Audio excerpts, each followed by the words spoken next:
Hi ಎಲ್ಲರಿಗೂ ನಮಸ್ಕಾರ. Welcome back to my Chandu cooking blogs. ಇವತ್ತು ನಾನು ಹೊನ್ಗೊನೆ ಸೊಪ್ಪನ್ನ ಬಳಸ್ಕೊಂಡು ಉಪ್ಸಾರು ರೆಸಿಪಿನ ಮಾಡ್ತಿದ್ದೀನಿ. ಬನ್ನಿ ಹೇಗೆ ಮಾಡ್ತೀನಿ ನೋಡ್ಕೊಳ್ಳೋಣ. ಓಕೆ, ಮೊದಲಿಗೆ ಹೊನ್ಗೊನೆ ಸೊಪ್ಪನ್ನ ನಾನಿಲ್ಲಿ ತೊಳೆದಿಟ್ಕೊಂಡಿದ್ದೀನಿ. ಇದನ್ನು ಚಿಕ್ಕ ಚಿಕ್ಕದಾಗಿ ಕಟ್ ಮಾಡ್ಕೊಳ್ಬೇಕು. ಈ ಸೊಪ್ಪು ಹೆಲ್ತಿಗೆ ತುಂಬಾ ಒಳ್ಳೆಯದು ಅಂತ ಹೇಳ್ಬೋದು. ಅದರಲ್ಲೂ ಕಣ್ಣಿಗೆ ತುಂಬಾ ಬೆನಿಫಿಟ್ ಇದೆ ಇದರಿಂದ. ಓಕೆ, ಇವಾಗ ಸ್ವಲ್ಪನೇ ಸೊಪ್ಪನ್ನ ತಗೊಂಡು ಚಿಕ್ಕ ಚಿಕ್ಕದಾಗಿ ಹಚ್ಕೊಳ್ಬೇಕು. ಇದೇ ರೀತಿ ಎಲ್ಲ ಸೊಪ್ಪನ್ನು ಹಚ್ಕೊಳ್ತಾ ಇದ್ದೀನಿ. ಓಕೆ, ಇದಾದಮೇಲೆ ನಂತರ ಇದಕ್ಕೆ ಬೇಕಾಗಿರುವಂಥದ್ದು ಹುರುಳಿಕಾಳು. ಇದನ್ನ ನಾನು ಅರ್ಧ ಬೌಲಷ್ಟು ತಗೊಂಡಿದ್ದೀನಿ. ಇದನ್ನ ಇವಾಗ ಒಂದು ಪಾತ್ರೆಗೆ ಹಾಕ್ಕೊಂಡು ಚೆನ್ನಾಗಿ ಹುರ್ಕೊಳ್ಬೇಕು.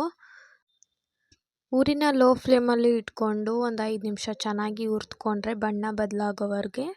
ಇದು ಕೂಡ ಆಯಿತು. ನಂತರ ಒಂದು ಪಾತ್ರೆನ ಇಟ್ಕೊಂಡು ಇದಕ್ಕೆ ನೀರನ್ನ ಹಾಕ್ತಿದ್ದೀನಿ 2 ಬೌಲಷ್ಟು. ನಂತರ ಇದು ಬಿಸಿ ಆದಮೇಲೆ ಇದಕ್ಕೆ ಕೂಡ ಹುರಿದುಕೊಂಡಂತಹ ಹುರುಳಿಕಾಳನ್ನ ವಾಶ್ ಮಾಡಿಕೊಂಡು ಸೇರಿಸ್ತಿದ್ದೀನಿ.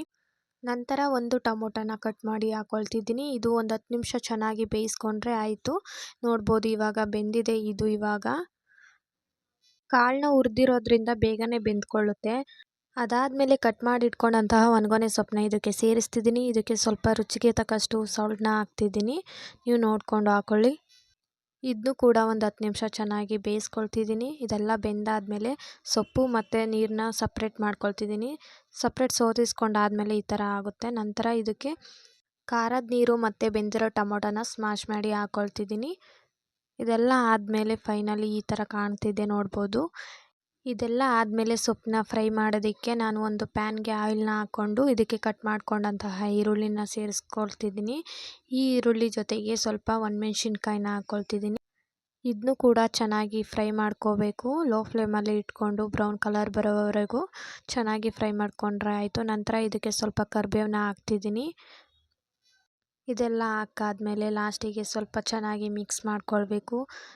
ಹಾಗೂ ಇದಕ್ಕೆ ಒಂದು ಅರ್ಧ ಸ್ಪೂನಷ್ಟು ಸಾಲ್ಟ್ನ ಹಾಕ್ತಿದ್ದೀನಿ. ಇದೆಲ್ಲ ಹಾಕಾದ್ಮೇಲೆ ಸಪ್ರೇಟ್ ಸೋದಿಸ್ಕೊಂಡು ಇಟ್ಕೊಂಡಿದ್ವಲ್ಲ ಸೊಪ್ಪು, ಅದನ್ನು ಇದಕ್ಕೆ ಸೇರಿಸ್ಕೊಂಡು ಚೆನ್ನಾಗಿ ಮಿಕ್ಸ್ ಮಾಡ್ಕೊಳ್ತಿದ್ದೀನಿ.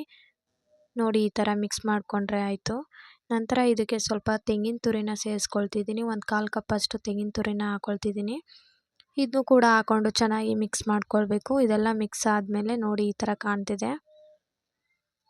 ಇದ್ರ ಜೊತೆ ತಿನ್ನೋದಕ್ಕೆ ಮುದ್ದೆನ ಮಾಡ್ಕೊಂಡಿದ್ದೀನಿ. ನೀವು ಒಂದು ಸಲ ಟ್ರೈ ಮಾಡಿ ನೋಡಿ, ತುಂಬಾ ಚೆನ್ನಾಗಿರುತ್ತೆ ಮುದ್ದೆ ಜೊತೆ ತಿನ್ನೋದಕ್ಕೆ.